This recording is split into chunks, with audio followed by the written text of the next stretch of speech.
अवधूत चिंतन श्री गुरुदेव दत्त श्री स्वामी समर्थ महाराज की जय। स्वामी दत्त सेवा या चॅनलवर तुम्हा सर्वांचे खूप खूप स्वागत। तुम्हा सर्वांचे आरोग्य उत्तमाचे राहू दे, राहिलेले आयुष्य आरोग्यदायी जाऊ दे, तुम्हा सगळ्यांना दीर्घायुष्य मिळू दे अशी मी स्वामी चरणी प्रार्थना करते आणि माझ्या व्हिडिओला सुरुवात करते। बघा, आपल्या हिंदू धर्मामध्ये प्रत्येक सणाला, वाराला, तिथीला काही ना काही महत्त्व आहे। तर वर्षातून येणाऱ्या ज्या 24 एकादशी आहेत त्या प्रत्येक एकादशीला खूप महत्त्व आहे आणि महिन्यातून 2 एकादशी येत असतात, एक कृष्ण पक्षातील आणि एक शुक्ल पक्षातील। उद्या जी एकादशी आहे ती निर्जला एकादशी आहे। निर्जला म्हणजे काय? कुठलाही फळ, पाणी, फराळ न करता निर्जली म्हणजे कडक उपवास करणे आणि दुसऱ्या दिवशी हा उपवास तुम्ही सोडणे, उजवणे। आता ह्या निर्जला एकादशीचा उपवास तुम्हाला करणं शक्य असेल तर नक्की तुम्ही उद्या एकादशीला निर्जली उपवास जर केला तर तुमच्या कोणत्याही कठीणातील कठीण कोणत्याही इच्छा असू द्यात, तुमच्या मनातले मनोकामना असू द्यात, त्या 100% पूर्ण होतात। हा उपवास तुम्ही करणं शक्य असेल तर नक्की करा। पण उद्या समजा तुम्ही बघा, आता तुम्ही लग्न झालेलं आहे, तुमचं लग्न होऊन तुम्हाला 5 वर्ष, 6 वर्ष, 10 वर्ष झालेत आणि तुम्हाला संतान प्राप्ती नाही, तुम्ही खूप डॉक्टरांचे उपचार केलेत तरीसुद्धा तुम्हाला संतान प्राप्ती होत नाही, तर उद्या तुम्हाला उद्यापासूनची 41 दिवसाची ही सेवा करायची। याआधीसुद्धा मी व्हिडिओ टाकलेला आहे, पण नवीन कोणी व्हिडिओ बघणारे असतील तर त्यांच्यासाठी सुद्धा म्हणून हा परत मी व्हिडिओ करत आहे। काय करायचं बघा, उद्या सकाळी लवकर उठायचं, स्वच्छ घर झाडून पुसून घ्यायचं। उद्या गुरुवार आहे, पाण्यामध्ये मीठ टाकायचं नाही, फक्त चिमूटभर हळद टाकून, गोमूत्र टाकून सगळ्या घरातली फरशी पुसून घ्या। त्यानंतर तुमचं देवघर स्वच्छ झाडून पुसून घ्या। मुख्य दरवाजाचा हुमरा जो आहे तो झाडून पुसून त्या हुमऱ्याला हळदीचं लिंपण करा।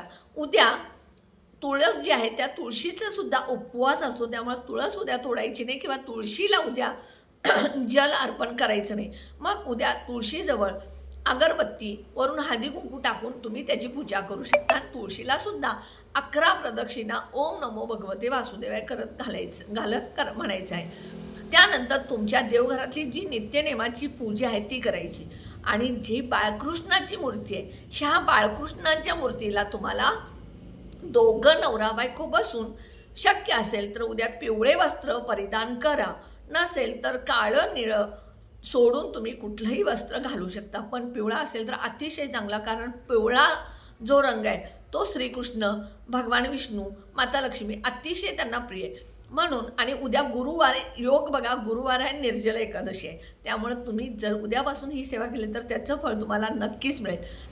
देवघरातल्या बाळकृष्णांना एका तामणमध्ये घ्यायचं, तुम्ही केशरयुक्त दूध किंवा पंचामृत बनवायचं। पंचामृतमध्ये दूध, दही, साखर, तूप आणि मध हे घालायचं, पंचामृत बनवायचं।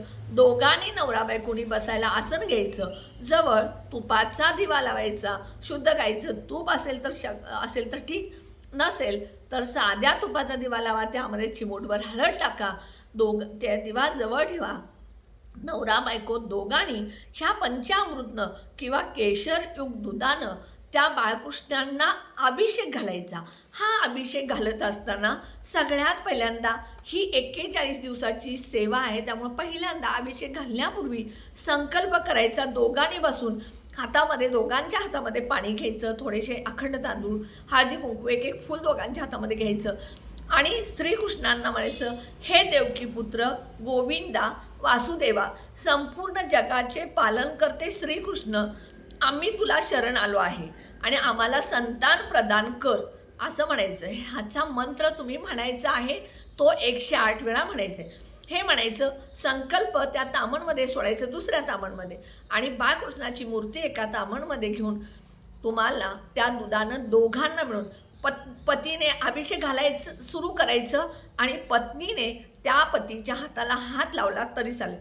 हा अभिषेक घालत असताना तुम्हाला एक मंत्र म्हणायचे, मंत्र डिस्क्रिप्शन बॉक्समध्ये देणार आहे, पण आत्तासुद्धा सांगते। ओम देवकी सुत गोविंद वासुदेव जगतपते देही मे तनयम कृष्ण वाम अहम शरणंगतम। हा मंत्र तुम्ही 108 वेळा म्हणायचा आणि त्यानंतर बाळकृष्णांची मूर्ती परत स्वच्छ धुवायची, आसन घालायचं, त्या आसनवरती थोडेसे तांदूळ घाला, हळदी कुंकू ठेवा आणि मूर्ती देवघरात जिथं तुम्ही रोज ठेवता तिथं ठेवायची. पिवळं फूल, पिवळी मिठाईचा नैवेद्य दाखवायचा आणि तिथून तुम्ही उठायचं. उद्या निर्जली एकादशीचा उपवास केला असेल तर ठीक, नसेल तर तुम्ही जेवू शकता किंवा बाकीचं काय फराळ वगैरे करू शकता. पण हा उपाय उद्या दोघांनी केला, पण परवापासून पतीला वेळ नसेल, पती जॉबला असेल, तर फक्त पत्नीने हा मंत्र ओम देवकी सुद्ध गोविंद वासुदेव जगतपते हा दररोज 108 वेळा पत्नीने म्हणायचा आहे आणि दररोज बाळकृष्णाला पिवळं फूल आणि मिठाईचा नैवेद्य. उद्या फक्त एक दिवस अभिषेक घालायचा, दररोज फक्त पिवळं फूल, मिठाई, पिवळी नैवेद्य दाखवायचा. केळीचा जरी दाखवला तरी चालेल.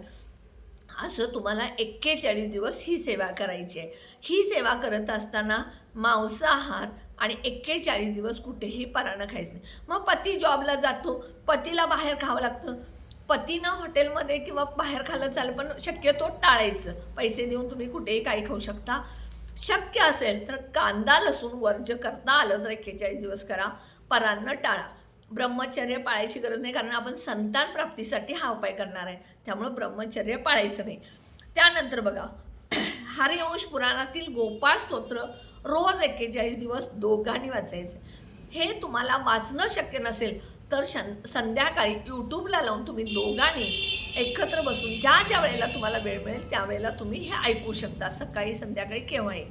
अशा पद्धतीनं जर तुम्ही संतान प्राप्तीसाठी ही सेवा केला तर अतिशय त्याचा फायदा तुम्हाला मिळाला नाही. खरंच तुम्हाला एक सुंदरसं श्रीकृष्ण किंवा राधा मीरा जी काय आहे, मुलगा असो मुलगी असो, जी काय तुम्हाला होईल ती कृष्णाच्या बाळकृष्णाच्या विष्णूंच्या आशीर्वादानं होईल.